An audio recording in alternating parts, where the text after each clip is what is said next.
Hey guys, I'm Zoe from Low Expectations, and today we're going over the latest news and updates involving World of Warcraft. I'll be linking all the things I talk about in the description if you'd like more details. I enjoy so many aspects of this game, so I'm going to be talking about varied topics. I love competitive play, I love PvP, I love raiding, I love Mythic Plus, I love transmogs, I love mounts, I love battle pets. First, I wanted to talk about PvP tunings. I know a lot of players have been waiting for nerfs and buffs in PvP as the pacing of games has been drastically sped up compared to BFA. On the 25th, we got some big changes to dampening in 2v2. When both teams have either a healer or a tank, matches will start with 20% dampening, meaning these matchups should be over quicker.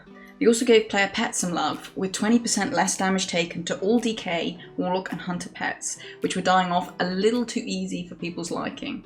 Also, you can now fleshcraft before the gates open. Specific class tunings include a nerf to Holy Paladin's Divine Favour.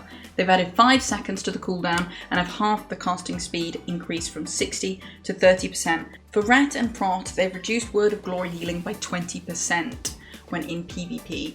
That's the move allowing the Prot Pally to out-heal your healer. They've given some mage nerfs too. Their legendary Try and Ward has been nerfed from 65% effectiveness to 50% in PvP, and their Conduit Infernal Cascade is 33% less effective in PvP. For those being one-shot by balanced druids, Convoke has received a nerf. They no longer cast full moons in Arena, but they are still extremely deadly, so don't relax just yet. Now let's talk about Mythic Plus tunings. You can no longer escape Pridefall with stealth. Groups in the MDI were stealthing Pridefall at 10% and then re-engaging during boss fights. They've now tried to stop players being able to do this by making the Pride mobs see through stealth. Plaguefall's last boss, Margrave, has received a 40% flat health nerf and damage nerf. She no longer does as many infectious rain casts during her last phase, and her tentacle slaps have slowed down too. I did Plaguefall yesterday and the actual speed in between the tentacles didn't feel any slower, but maybe it means the speed in which different patterns spawn. The first boss in Sanguine Depths has had its Severing Smash damage reduced and its Essence Absorption damage reduced.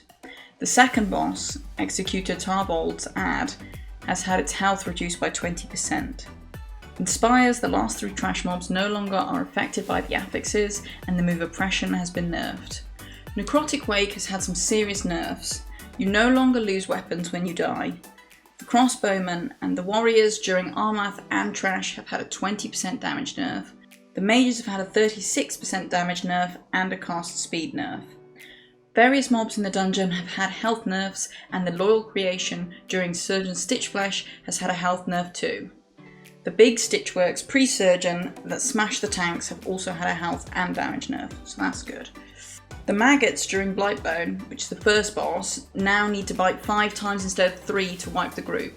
Armath's ads no longer spawn super far out as well, and Unholy Frenzy's attack speed has been reduced by 20%. For all you raiders, we've seen some boss nerfs too. Council of Blood on all difficulties aside Mythic have had some changes. Dread Bolt Volley and Drain Essence do 20% less damage, and Dark Recital's duration is 1 second shorter. Mythic Sludge Fist's Colossal Roar has had a 10% damage reduction, and its Chain Slam and Chain Bleed's damage has been reduced by 35%. Most of the Stone Legion general changes are on Mythic difficulty, however on all difficulties, phasing the boss should restart the spell timers. On Mythic, Dispelling the Heartrend no longer leaves the Dispeller with Heart Hemorrhage debuff.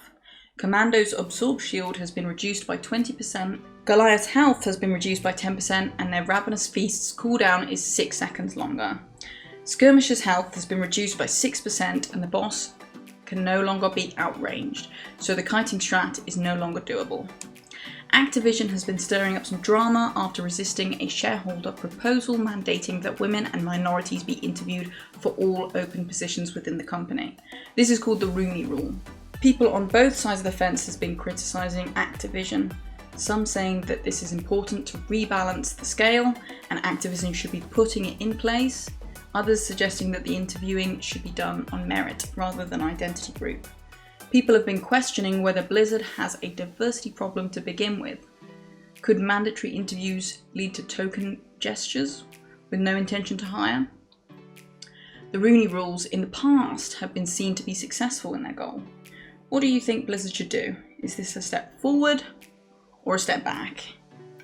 In more light-hearted news, the new battle pets are unlocked with maximum renown for 1,500 anima. I saw this the other day and it is literally the cutest thing. When you mount up, the battle pet Ruffles also mounts up too. I am incredibly jealous of all the Kyrian mains who get to enjoy this pet. He shares models with two others, the Steward Featherling and the Lost Featherling, so there is hope for non-Kyrians yet. These cute little feathered dudes also roar, sit, talk and build little bells for you to interact with.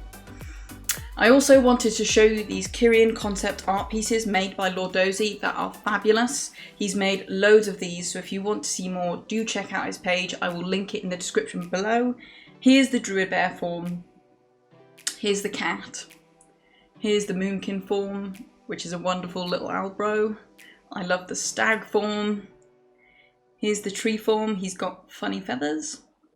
I love the flight form as well. I always love seeing what fans and artists can think up.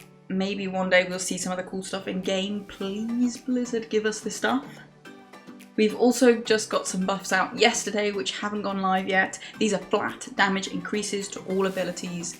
Frost Death Knights get a 5% buff, Havocs and Demon Hunters 3, BM gets 5 and Survival 5, Frost Mage gets another 3, Assassinations get 5%, and Enhancement gets 3. Destruction Warlocks get 5 and Arms and Fury both get 3%. Players have mentioned this is probably not enough for some of these specs, but it's good to see changes coming through. I'm mainly healer, so it's just gonna been sat here waiting on those Resto Druid buffs and feeling bad for Mistweavers. People have started speculating on what we might see in 9.1. I've heard a range of things, class-specific transmog sets, more stuff in the Maw, changes to Torghast, more campaign quests, and even maybe a Mythic Plus or raiding currency to rival Conquest. Let's hope. What kind of things do you guys want to see in 9.1? Kind of look like a farmer today, so going back to my heritage. This has been everything I've wanted to talk about this week. I'll be making another video update next week. I hope you found it informative and enjoyable. Take care, everyone.